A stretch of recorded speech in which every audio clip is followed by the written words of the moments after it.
En immobilier, on entend souvent parler des gens qui font des bons coups sur les réseaux sociaux. Mais il y a aussi des mauvais coups. Puis aujourd'hui, je vais vous parler du cas, l'histoire en fait de Marie-Ève. Pourquoi?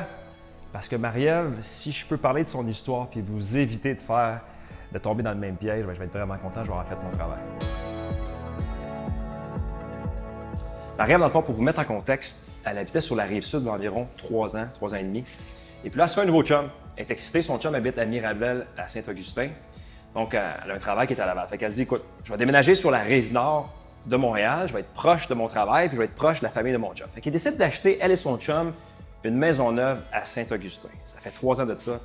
Quand ils achètent, ils sont excités. Ils disent, écoute, en plus, on est juste à 35 minutes de la job. Le samedi, pas de trafic. Ils sont heureux, ils font l'achat. Mais là, rapidement, ils se rendent compte que dans le fond, dans le trafic, pendant une tempête de neige, le 35 minutes de samedi se transforme en 1h30. Une semaine, ça va.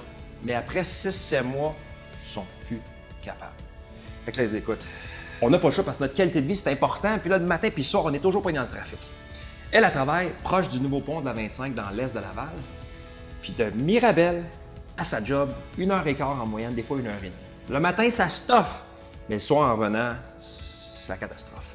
Son chum, lui, commence à 6h, il finit à 2h, il travaille dans la construction. Fait que c'est moins pire, mais il fait quand même 1 heure parce qu'il travaille à Montréal, c'est chantier. Fait que 3 ans plus tard, eux autres, dans le fond, il y a un coût financier associé à ça. Parce qu'une maison neuve, il ne faut pas oublier qu'il y a tout l'aménagement extérieur qu'il faut faire quand on achète la maison. Donc, eux autres, ils ont fait faire la cour arrière, le cabanon, les clôtures, les gouttières, le sous-sol. Même si son chum est dans la construction, ça avait quand même coûté 30 000 $. Fait que là, 3 ans plus tard, ils ont toffé ça pendant 6 mois, 1 an, 2 ans, 3 ans. Mais après 3 ans, là, ils sont vraiment plus capables. Puis là, ils se rendent compte, eux autres, dans leur tête, c'est qu'elle allait garder la maison pendant 10 ans, mais après 3 ans, il faut qu'ils vendent. Mais là, il va y avoir une perte s'ils vendent. Jamais ils vont récupérer le 30 000 $. La seule option qui leur reste, dans le fond, parce qu'ils ne peuvent pas prendre de perte, c'est de louer leur maison. Même si ce n'est pas l'option numéro 1, ils n'ont pas le choix. Fait que là, moi, je suis là pour les aider, évidemment. Fait que je leur ai recommandé de s'en venir à Laval, mais de louer. Pourquoi? Parce qu'ils ne veulent pas racheter puis prendre un autre test puis voir si ils vont aimer ça. Je leur dis, regardez, louez 1 an ou 2, vous allez pas voir si vous aimez ça, puis louez votre maison, ça va vous aider à éviter d'avoir la perte maintenant. Vous vendrez dans 5-6 ans. Fait que la morale de l'histoire, c'est quoi? C'est qu'avant d'acheter quoi que ce soit, même si vous tombez en amour avec la maison, je le sais, moi, je me suis fait construire une maison. La cuisine, je l'aime. Mais je suis venu faire le tour du secteur, dans le trafic, aller-retour à ma job pour voir si c'était acceptable, et c'était le cas. Donc, vous apprêtez à acheter une maison, vous l'aimez.